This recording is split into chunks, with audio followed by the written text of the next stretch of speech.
Welcome back. Nifty 5500 mark సమీపంలో trade అయ్యే ప్రయత్నం చేస్తుంది. ప్రస్తుతం కాలర్ గుంటూరు నుంచి శ్రీనివాసరావు లైన్ ఉన్నారు. శ్రీనివాసరావు గారు, హలో. హలో, చెప్పండి. నమస్తే సార్. నమస్తే. జేఎస్డబ్ల్యూ ఎనర్జీ తారాపూర్ ట్రాన్స్ఫార్మర్ అండి. తారాపూర్ ట్రాన్స్ఫార్మర్ కొన్నారా? ఈ రెండు తీసుకున్నామండి. ఓకే అండి.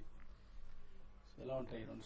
జేఎస్డబ్ల్యూ ఎనర్జీ రిజల్ట్స్ డిసప్పాయింటింగ్ గా ఉన్నాయండి. ఇన్ఫాక్ట్ కెపాసిటీ ఎడిషన్ దాదాపు 750 మెగావాట్స్ ఇయర్ చేసినా కూడా అనమాట. ఇప్పుడు టోటల్ కెపాసిటీ దాదాపు 1735 మెగావాట్స్ కంపెనీది. బట్ రిజల్ట్స్ డిసప్పాయింటింగ్ ఉండటం కారణం కూడా మర్చెంట్ పవర్ పైన ఎక్కువ డిపెండెన్స్ అనమాట. ఇలా మిక్స్ 70% మర్చెంట్ పవర్, ఓన్లీ 30% మీకు ఇటు గవర్నమెంట్ సప్లైస్ అనమాట. దాంతో ఏంటంటే స్టాక్ పైన కాస్త డిసింట్రెస్ట్ వచ్చింది.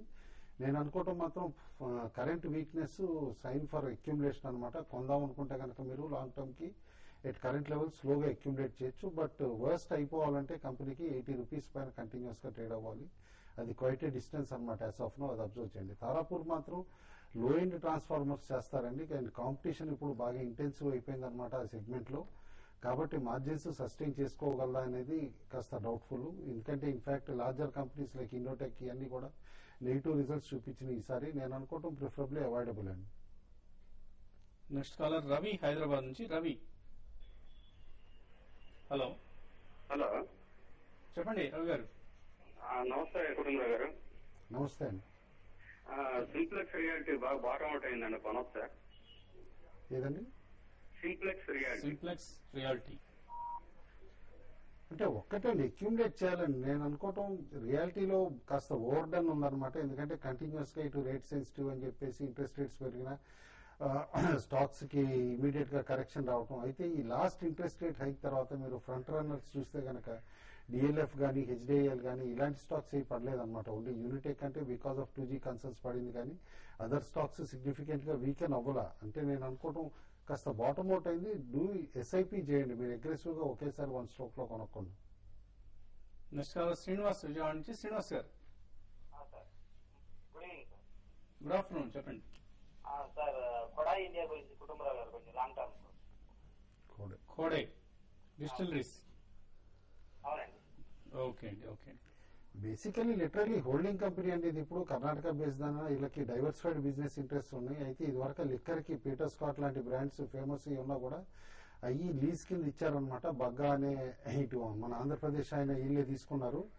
కాబట్టి మార్జిన్స్ అవన్నీ కూడా ఇప్పుడు ఏంటంటే లిమిటెడ్ గా ఉంటాయి. అండ్ కంపెనీలో వాల్యూ ఉంది. బట్ ఓన్లీ థింగ్ ఏంటంటే ఎప్పుడైతే ఈ డీలిస్టింగ్ చేద్దాం అనుకుంటారా లేకపోతే బైబ్యాక్ ఆఫర్ వస్తుందని అని చెప్పి ఎక్స్పెక్టేషన్స్ తోటే స్టాక్ హోల్డ్ చేయాలి. ఎందుకంటే ఫ్లోటింగ్ స్టాక్ కూడా బాగా తక్కువ ఉంది. మీకు ప్రైస్ లో ఉంది కానీ వెరీ ఎసెట్ రిచ్ అనమాట. Purely long term play, waiting game ఉందండి ఇందులో. సో అవాయిడ్ చేయండి కోడే ఇండియా. దీనికంటే బెటర్ లిక్కర్ స్టాక్స్ చాలా ఉన్నాయి. మురళి వెస్ట్ గోదావరి నుంచి next caller. Murali sir, good afternoon sir. Good afternoon sir. Present price లో కమాడిటీ కొనొచ్చా? చిల్లీ కొనొచ్చా ఈ రేట్ లో? ఒకసారి చెప్పండి. ఏదండి? చిల్లీ ఈ రేట్ లో కొనొచ్చా లేదా? చిల్లీ ఈ రేట్ లో కొనొచ్చా అని అడుగుతున్నాను. చిల్లీ మనం చెప్పుకున్నామంటే మే కాంట్రాక్ట్ ఆల్మోస్ట్ జూన్ 15th వరకు అయితే మనకి స్పాట్ మార్కెట్ ప్రైసెస్ అంటే కొంచెం హాలిడే ఉంటుందండి. సమ్మర్ సీజన్ వలన స్పాట్ ని క్లోజ్ చేస్తారు అండ్ మార్కెట్ లో కూడా రన్నింగ్ ఉండదు. జూన్ తర్వాత మనకి మార్కెట్ రన్నింగ్ ఉంటుంది. సో ఈ ప్రెసెంట్ ప్రైస్ లో ఏంటంటే దానికన్నా కొంత లో ప్రైసెస్ వచ్చినప్పుడు మీరు లాంగ్ టర్మ్ కోసం అయితే తీసుకోవచ్చండి, బై చేయొచ్చు. నెక్స్ట్ కాలర్ శ్రీనివాస్ లైన్ లో ఉన్నారు. హలో. నమస్తే సార్. టాటా స్టీల్ ఈ రేట్ లో కొనొచ్చు సార్? టాటా స్టీల్ కొనొచ్చు ఈ రేట్ లో? టాటా స్టీల్ మీరు దాదాపు చూస్తే 580 అనేది దానికి చాలా చాలా స్ట్రాంగ్ సపోర్ట్ అండి. రీసెంట్ కమాడిటీస్ అంతా కూడా బాగా వీకిపోయినాయి. దాంతోపాటు కమాడిటీ స్టాక్స్ కూడా దాదాపు ఈ మధ్యకాలపు లోలో వచ్చాయి. మరీ ముఖ్యంగా టాటా స్టీల్ అయితే 580 సపోర్ట్ లెవెల్లో ఉందండి. ఒకవేళ దీనిపైన ఆగితే మాత్రం మీరు కరెంట్ లెవెల్స్ లో మీరు కొనవచ్చు. అట్ ద సేమ్ టైం ఇది 604, 605 లెవెల్ దాటైతే ఈ సిరీస్ లో పెద్దగా పెరిగే అవకాశం లేదు. మీరు లాంగ్ టర్మ్ ఇన్వెస్ట్ అయితే మాత్రం డెఫినెట్ గా బై చేయండి. ట్రేడ్ అయితే మాత్రం 580 లెవెల్ అనేది క్రూషియల్ లెవెల్ అండి. ఒకవేళ 580 కానీ బ్రేక్ అయిందంటే 540, 550 కూడా రావచ్చు. దీనిపైన ఉంటే మాత్రం బై చేయండి. నెక్స్ట్ కాలర్ విజయ్ ఖమ్మం నుంచి. విజయ్ సార్, ఇది హిండాల్కో పరిస్థితి ఏ రేట్ అసలు కొనుక్కోవచ్చు సార్? హిందాల్కు కొనాలనుకుంటున్నారు, ఏ ప్రైస్ లో కొనవచ్చు?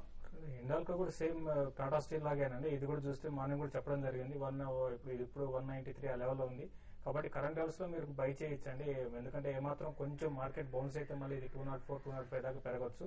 మీరు ఇన్వెస్ట్మెంట్ కోసం అయితే డెఫినెట్ గా కరెంట్ లెవెల్స్ లో బై చేయండి. ట్రేడింగ్ అయితే మాత్రం మీరు చూడండి 195, 196 పైన సస్టైన్ అయితే మాత్రం దీన్ని బై చేయండి. At the same time stop loss కూడా మీరు 190 దగ్గర మీరు స్టాప్ లాస్ పెట్టుకొని బై చేయండి. మూర్తి హైదరాబాద్ నెక్స్ట్ కలర్. మూర్తి జేబీ కెమికల్స్ రేట్ లో తీసుకోవచ్చు అంటారండి. జేబీ అంటే రీసెంట్ హై తర్వాత 160 కిందకి వెళ్ళటం మళ్ళీ చూసామండి. But stock definitely at current levels accumulate చేయమని చెప్పేసి చెప్తాను. ఎందుకంటే కంపెనీ ఆల్రెడీ డెసిషన్ తీసుకుంది కాబట్టి ఇలా రష్యన్ బ్రాండ్ డాక్టర్ మామ్ అమ్మటానికి దానిపైన రెవెన్యూస్ వచ్చే టైంకి నేను అనుకోవటం స్టాక్ 215 to 220 లెవెల్స్ రీచ్ అయ్యే పాసిబిలిటీ ఉంది. అక్యుములేట్ చేయండి కరెంట్ లెవెల్స్ లో, రిస్క్ చాలా తక్కువే.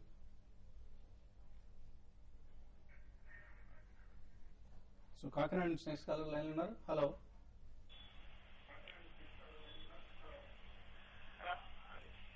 సార్.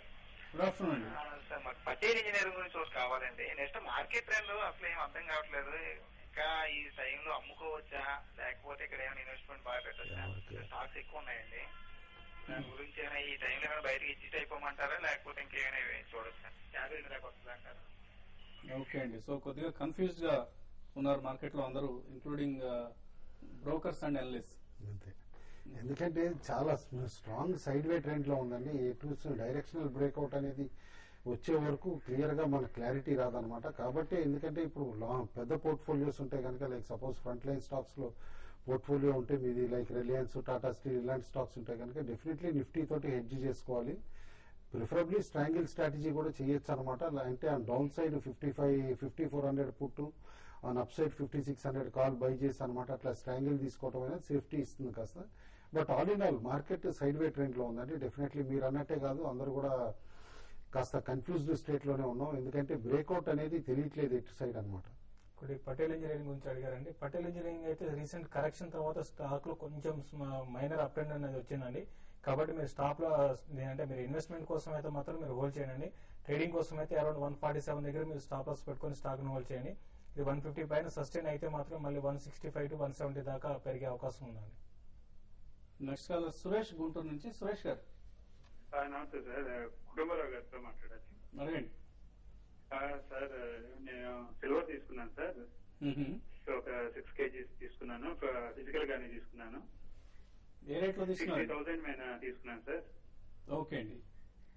దాని ఇది ఎలా ఫీచర్ ఎలా ఉంటుంది ఇది మరి ఉషా మార్ట్ గురించి కూడా కొంచెం చెప్పండి. ఉషా మార్టిన్ అయితే రిజల్ట్స్ కొంచెం వీక్ గా ఉన్నాయండి. క్యాపిటల్ ఎక్స్పెండిచర్ ఎక్కువ చూపించారు కాబట్టి ఫోర్త్ క్వార్టర్ లో అనుకున్న రిజల్ట్ అయితే చూపించలేకపోయారు. స్టాక్ కూడా అక్కడి నుంచి కాస్త మోడెస్ట్ డిక్లైన్ వచ్చేసి స్టేబుల్ అవుతుంది అనమాట. బట్ కరెంట్ లెవెల్స్ లో అక్యుములేట్ చేయమంటాయి. ఎందుకంటే end to end wire manufacturer world లో ఇది ఒక్కటే కంపెనీ అని అనుకోవచ్చు మనం. మైన్స్ దగ్గర నుంచి మొదలుపెట్టి ఓన్ స్టీల్ ప్లాంట్, తర్వాత final finished value added product తయారు చేసే వరకు అక్యుములేట్ చేయండి యాజ్ ఆఫ్ నౌ. సిల్వర్ వరకు వస్తే మాత్రం ప్యూర్లీ ప్రెషియస్ మెటల్స్ లో మూవ్మెంట్ డాలర్ ఇండెక్స్ తోటి లింక్ అయ్యి ఉందండి. ఎప్పుడైతే ఫ్రైడే నాడు dollar 1% against euro and yen appreciate అయిందో ఇమీడియట్ గా వాళ్ళ మార్నింగ్ వీక్నెస్ జనరేట్ అవడం కూడా చూసాం. కాబట్టి మీరు సిల్వర్ ట్రాక్ చేద్దామంటే మాత్రం డాలర్ కంపల్సరీగా ట్రాక్ చేయాలి. ఎందుకంటే యుఎస్ లో మోస్ట్ ప్రాబబ్లీ క్వాంటిటేటివ్ ఈజింగ్ అనుకున్న దానికంటే కూడా ముందే కాస్త తగ్గించే పాసిబిలిటీ ఉంది. ఈ బడ్జెట్ లోనేనమాట కాస్త స్లోలీ ట్రిమ్ డౌన్ చేస్తారని అనుకుంటున్నారు. ఈ ఫిటాల్ అదైతే కనుక డాలర్ బాగా అప్రిషియేట్ అయ్యే పాసిబిలిటీ ఉంది. డాలర్ బాగా అప్రిషియేట్ అయితే కనుక బోత్ గోల్డ్ అండ్ సిల్వర్ పడే పాసిబిలిటీ ఉంది. ఇన్ఫాక్ట్ కరెంట్ లెవెల్ నుంచి డాలర్ ఇండెక్స్ 8% కనుక డాలర్ అప్రిషియేట్ అయితే నేను అనుకోవటం మాత్రం రిమార్కబుల్ ఫాల్ రావచ్చు గోల్డ్ అండ్ సిల్వర్ లో కూడా. కాబట్టి కాస్త జాగ్రత్తగా ఉండండి. ఎందుకంటే బిలో 49.5 రీసెంట్ లో ఏదైతే ఉందో కనుక సిల్వర్ డిక్లైన్ అయితే కనుక ఫ్యూచర్స్ లో ఆల్ ది వే 42, 44 లెవెల్స్ పడిపోయే పాసిబిలిటీ కూడా ఉంది. ఓకే అండి. ఫైనల్ గా ట్రేడర్స్ కు ఏమైనా కాల్స్ ఇస్తున్నారు? సో కాపర్ మనం చూసినట్లయితే ఈ వీక్ రేంజ్ బాండ్ లో ట్రేడ్ అవుతుంది. ఆల్మోస్ట్ ఈ ఇంట్రాడే కోసం అయితే మనం కనుక 395 స్టాప్ లాస్ పెట్టుకొని బై చేసుకోవచ్చు and 404 is the target. Buying వెళ్ళాలంటే మాత్రం నిఫ్టీ 5500 పైన సస్టైన్ అయితేనే క్యాష్ లో బయింగ్ చేయమని చెప్తానండి. ఎల్ఎన్టీ ఒకటి చాలా స్ట్రాంగ్ ఉంది, దాన్ని కరెంట్ లెవెల్స్ లో మీరు బై చేసుకోవచ్చు. 1500 రూపీస్ దగ్గర స్టాప్ లాస్ పెట్టుకోమంటాను. దీంతో పాటు ఐడిఎఫ్సి కూడా బాగా ఓవర్సోల్డ్ పొజిషన్ లో ఉంది. ఇది ఇక్కడ నుంచి 130 లో ఉంది, 136 to 137 రూపీస్ నెక్స్ట్ ఒక 3-4 ట్రేడింగ్ సెషన్స్ లో రావడానికి అవకాశం ఉంది. ఈ రెండు కూడా షార్ట్ టర్మ్ బై అని చెప్తాను. అండర్టోన్ అయితే క్లియర్ గా వీక్ గా కనిపిస్తుందండి. ఎందుకంటే థర్స్డే నాడు నిఫ్టీ 5 పాయింట్స్ డిస్కౌంట్ లో ట్రేడ్ అయ్యేది. ఫ్రైడే నాడు అమాంతం 14 పాయింట్స్ ప్రీమియంకి వెళ్ళింది. మళ్ళీ ఇప్పుడు 11 పాయింట్స్ డిస్కౌంట్ లో ట్రేడ్ అవుతుంది నిఫ్టీ ఫ్యూచర్స్ అనమాట. That shows that every rise లో సెల్లర్స్ రెడీ అవుతున్నారు అనమాట అమ్మటానికి. కాబట్టి అన్లెస్ 5520 5530 బ్యాండ్ క్రాస్ అయితేనే నిఫ్టీ పొజిషన్స్ హోల్డ్ చేయమంట. డౌన్ సైడ్ మాత్రం 5480 స్ట్రాంగ్ సపోర్ట్. అది బ్రేక్ అయితే కనుక ఇంట్రాడే పొజిషన్స్ కూడా లిక్విడేట్ చేయమని చెప్పేసి చెప్తాను. ఓకే అండి, 163 పాయింట్ల నష్టంతో ట్రేడ్ అవుతుంది సెన్సెక్స్. సో తిరిగి రేపు ఉదయం 8:30కి బిజినెస్ బ్రేక్ఫాస్ట్ కలుద్దాం.